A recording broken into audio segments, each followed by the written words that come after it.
All right, welcome everybody to the October 20th, 2021 Police and Fire Commission meeting for the City of Fitchburg. And the meeting is called to order. So first order of business is approval of the minutes from September 27th. We do have, by the way, just to start off, we have 3 members of the commission here, so we do have a quorum, and 2 of the members couldn't make it this evening. So do you guys have any questions about the minutes? Or did you have a chance to review them and they looked okay? All right, I did as well. I think that it was pretty straightforward. So do we have any motions? I'll make the motion to approve the meeting, or the minutes from the September 27, 2021 PFC meeting. A second. All right, all in favor of approving the minutes? Raise your hand and say aye. Aye. Very good, so carried. Next order of business is public appearance for non-agenda items. And nobody's on Zoom and nobody else is here. Okay. All right. The next order of business is report from the police department. But first, I guess I would just like to say, welcome, Chief Morales. And thank you for taking the position. The City of Fitchburg, certainly I can speak for the commission. We are excited to have you here and very appreciative. So I think that it's great.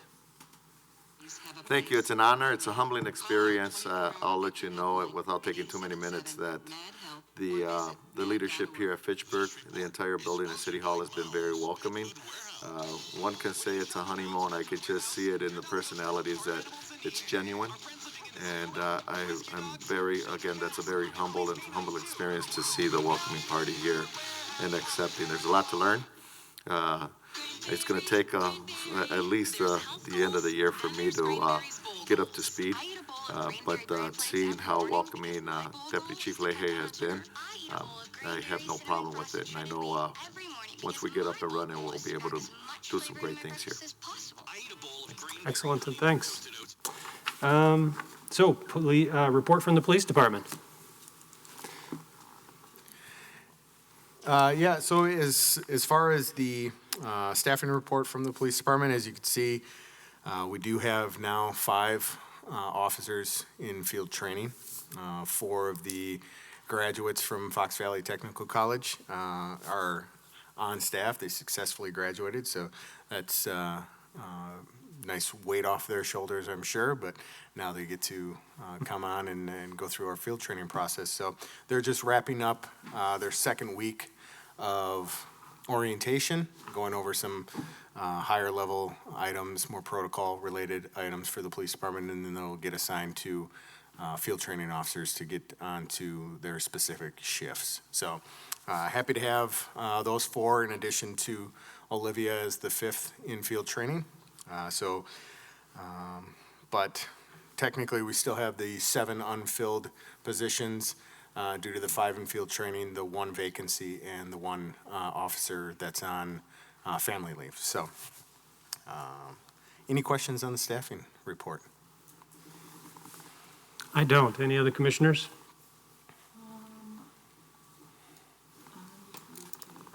Were we able, I know we had talked about adding the overtime or any of that stuff onto the staffing as far as highlights. Were we able to? I do have those numbers for September. Okay. I haven't added it to the actual staffing report. But for 2020, the number of order-ins for 2020 was 3. Okay. And the number of order-ins for 2021 was 13. And just keep in mind, 8 of those order-ins were due to Ironman. So for patrol-related staffing, we're actually at 5 for the month of September. And just to clarify, the order-ins are the same as force-backs, Yes. correct? Yep. Okay. But we call them order-ins instead Right. of So- force backs. Yeah. All right, thank you. You know how many of the order-ins in 2020 were part of the Ironman? Ironman? I don't have those numbers. I'm not 100%. Oh, actually, I do know. 0. 0, because they didn't have Ironman last year. Oh, good point. All right, thanks. All right. Any other questions about the staffing report? All right. Well, thank you for that. And would somebody like to take us into closed session for the next item? All right, we'll go ahead and take us into closed session. So pursuant to section 19.85 subsection 1 subsection C Wisconsin statutes, the commission will move into closed session for the purpose of considering employment, promotion, compensation, or performance evaluation of any public employee over which the governmental body has jurisdiction or exercises responsibility, more specifically to discuss the performance of a specific police officer. And do we have a second? Second. All in favor of moving to closed session, raise your hand and say aye. Aye. Aye. And closed session. All right, welcome back into open session. Next order of business is the report from the fire department. Good evening. Hey, Scott, am I talking close enough? All right. As you'll see, our calls for service, they've been going up. You can definitely see this is a post-COVID year. People getting out and about and doing things that ultimately then require our service. So we have been seeing an increase in the number of calls across the board. You'll look at the first one where it says that we're down -16. That does not account for October, and so one of the things that we're seeing is the increase specifically in EMS support related calls. So that is actually trending upwards. And then the inspections that we are also responsible for are going up consistent with the level of development that we're seeing throughout the city, and that will only go up once we acquire our portion of the town of Madison. If you go to the staffing side of the report, you'll see that we are down 18 of our paid on premises, paid on call members. That is consistent with what we're seeing and trending throughout my time here, also just trending throughout the United States in the way of part-time employees. So one of the things that we've been talking about is trying to come up with a plan for what the short versus long-term looks like as far as staffing a fire department in a growing community, which means that we'll have to seriously consider how we deliver service, and we're gonna have to seriously consider what our ratios are as far as career versus part-time. From a personal note standpoint, out of the 5 firefighters that we had offered positions to and who started minimum training, 2 completed minimum training. 1 is already counted for staffing, the other is finishing some ride time, but that's the only firefighters that we're gonna get out of that class. We are gonna be forwarding to you a timeline for the next paid on premises recruitment drive, along with what we wanna do with our internship. So we're actively recruiting right now, knowing full well that Madison College is in session, and we've got some high school students, seniors, that are going through that program, and it's a good time for us to evaluate work ethic and I guess excitement would be probably the best word to use, finding those that really want to do it. They have a tendency of being our best interns. Sad note, we are going to be losing Meredith Shelton. She has been with the fire department for over 13 years, with the city of Fitchburg for over 15. And she has accepted a position with Race Day Events.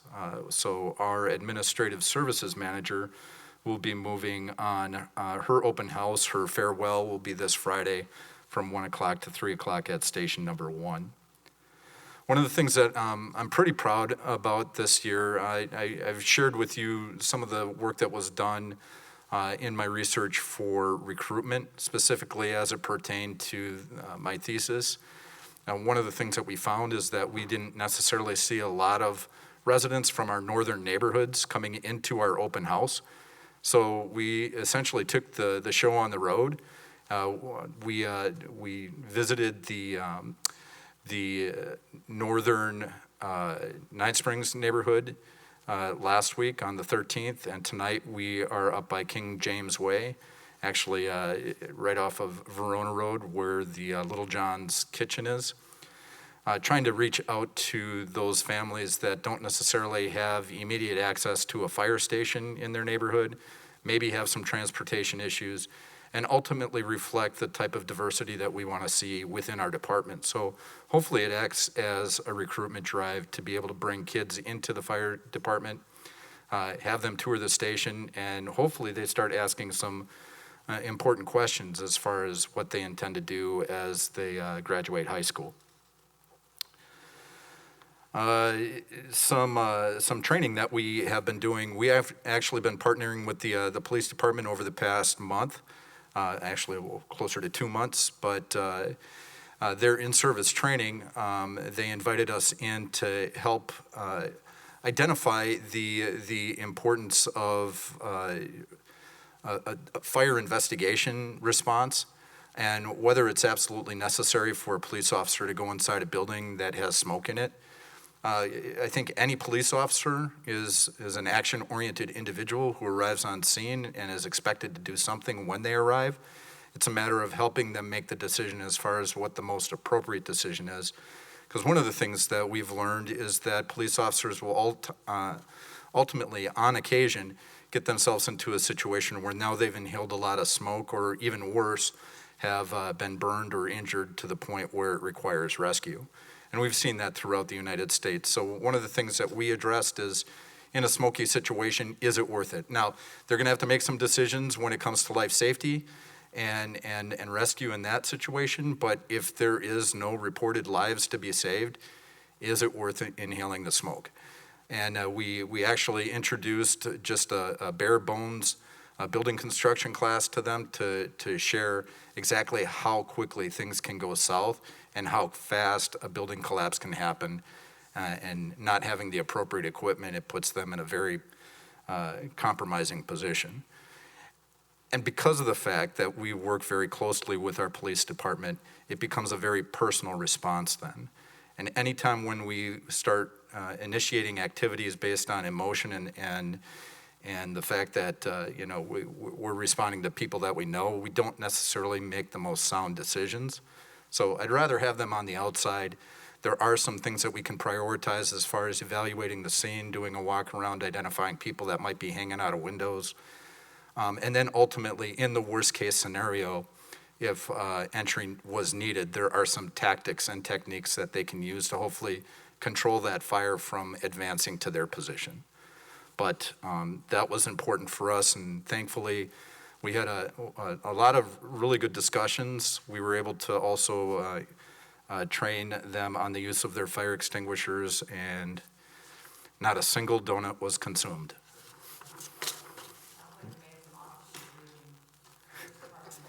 Department. No. Well, no. And then I also showed them how to use the recliner. Yes, because that, we have to know a little bit of each other's skill set. So that was actually something that was an example of something that we do together. We know that we're also due for active threat training, where we will respond with the police department in order to work with, let's say, an active shooter situation where rescue is needed along with protection. And that's the rescue task force philosophy that we've practiced once already. But every once in a while, as we get new people, we need to bring everybody up to speed again.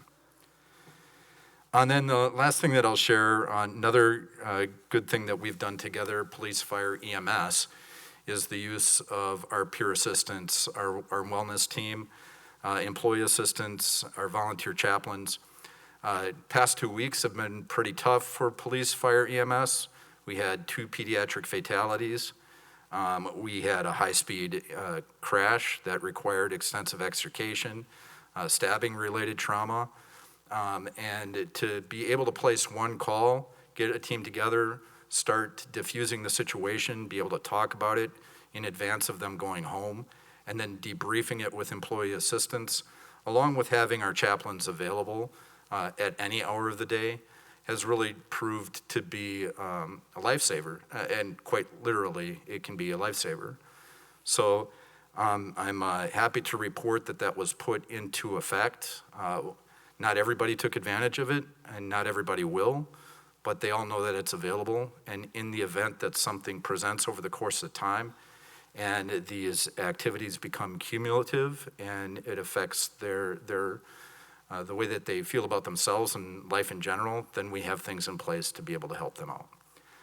And that was addressed with those incidents. So if there's one thing that I can share with that, it's just a really good example of partnering with the resources that we have already in the city and not being over-reliant on any one department to provide that skill set. We help each other out in that regard. And with that, there was actually a request for our team from the Slinger and I want to say Jefferson, and I know that's wrong. In that area, they had a fatality car accident. We were able to assist them in helping themselves in their area without having to respond, but their first call was to us. So it speaks to the value of having something available and others knowing that it is available to the point where we can at least help them help themselves to get to the next step. And that's all I've got for you right now, other than the fact that after this meeting, I'll be going out to Carriage Street and Verona Road to participate in the remainder of our community outreach. All right, thanks, Chief. Are there any questions about the report? For the administrative service manager position, are you actively hiring for that? Is that a city position? Is that? Yep, so we've already, with HR, we've already posted for that position. Within the first 2 days, we had 7 applicants. Fantastic. I'm not exactly sure where those applicants are coming from. I'm sure Sarah could probably find that information out, but we try to do our best not to pre-qualify too much in advance. We'll get more candidates that way and then be able to determine if they're qualified or not. And then based on their interview and how they present, it'll give us a much better indication. But if we put too many requirements out there initially, some people will self-eliminate from the process to the point where they don't necessarily know the value that they bring to the table. So some of that has been addressed, and Sarah can speak to the process that we've started. It's posted right now for a while. We have it everywhere, so please share the posting. It's on our website. We've got a number of advertisements. But yeah, at first day, we had 7 applicants. It's a very popular position. We originally, the qualifications wanted specific executive level experience supporting a top level, executive. We updated those qualifications because we felt that was pretty limiting, and really we need someone with administrative experience, strong administrative experience. So we updated the qualifications to highlight that. So it does open up the door a little bit more. Good, thank you. Any others? No? I will just say that the sharing of the resources, just touching back on that for a moment, I think that's absolutely wonderful, and I think that it's a great thing for the community to, balance that out. It's obviously great for you, but it's also a great sharing of the resources. And I guess 2 questions. One is, how does that functionally work between the police and fire departments? Is it just, you just know and sort of reach out? Or is it something more formalized? So that's first. And then the second one is, how common is it for other municipalities to reach out? So I'll state this. There's a couple of ways that we can initiate that process. If we know it's a bad incident, just based on the nature of the incident, and you can read the room when people are giving you that 1,000-yard stare, or it's apparent that it's affected them somehow, we will just initiate the process. If a supervisor or even another firefighter or police officer comes up to us and says, I think we need to do something with this one, we take advantage of it. We initiate it. We don't think twice about it because of the fact that everybody's take on the situation, their impression on how people are handling it might be different, and we don't necessarily want to leave that to chance. So anytime somebody brings something up and says it might be worth talking about, we'll at least debrief the situation. We call it diffusing initially, where everybody will be in the same room and talk about it. And we'll involve everybody that's been involved in the situation. So that's going to be police, fire, EMS. It's also going to be dispatchers. It's also going to be other people that, in the professional capacity, emergency response, have had some level of involvement. It could be investigators because of the way that things are left behind in sometimes some very dramatic scenes. So how people process that is going to be different from day to day and incident to incident, but like I said, we don't want to leave that to chance, so we'll diffuse the situation first. If through the diffusing we realize that, yeah, this is hit hard, then we debrief with the employee assistance program. Typically, employee assistance is more clinical, psychological based, and then we can do individual referrals from there. So with employee assistance, they can get psychological help if needed, and counseling. And that also is something that we can provide to those that have been affected to the point where maybe they are overusing alcohol or things like that. We can help them through that process as well. And then the other question had something to do about outreach. Just other municipalities, how often does that happen that other municipalities reach out or you reach out to them? About 6 times a month, we'll get a call from a municipality, and depending on how close they are, we'll assist. Anything in Dane County, we have a tendency of providing initial assistance, at least with the diffusing. We try to get their employee assistance program involved, and hopefully through this diffusing, we're encouraging other municipalities to get involved at that level to the point where, if we need assistance, we can call other municipalities and call for help. So the idea is to make it sustainable. It's one thing to provide this service this year. I want to make sure it's available in the next 5 to 10 years. And the only way that we're going to do that is through involvement and making sure that people take ownership in the program. All right, thanks. Any other questions from the commission? No? All right, thank you. Moving on to next agenda items is announcements. Does anybody have any announcements?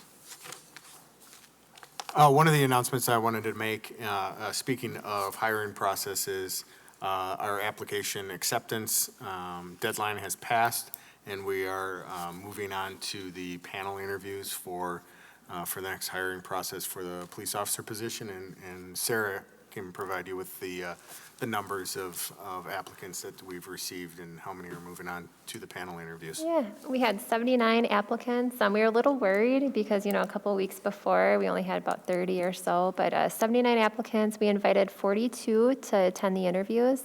Interviews are next Wednesday and Thursday. We're just finalizing our panel right now. Following that, they'll be invited to chief interviews November 3rd, and then we hope to bring recommendations for hire to the November PFC meeting. All right, thanks. I was going to actually ask you about that after the meeting. I just have one more point of clarification too. Meredith's position isn't sworn, so it doesn't typically come before you. So we are proceeding with that through HR. All right. And since we won't have the opportunity to talk about this prior to the next meeting, will both of you be in the interview process? Yes. Okay, Yes, for the chief's interview, yes. excellent. All right, thanks for the update, Sarah. Sarah, can you just kind of share, I know we were really transparent with everybody as far as the chief process. Can you talk just quickly about the panel, who's on the panel? Sure, yeah, we're still finalizing it, but we'll have somebody from our police department who's a sergeant, I believe, and then we have a community member who will be on there, and then we're also reaching out to another municipality to have a law enforcement professional. Great, thank you. And we had established that as pretty much a standard, right? To have- Exactly, we always try to have a balanced panel and always having a community member in there, yep. All right, thanks. If there are no other announcements, I think we're done. So is there a motion to adjourn? I'll move to adjourn. A second. All in favor of adjourning, raise your hand and say aye. Aye. And we're out.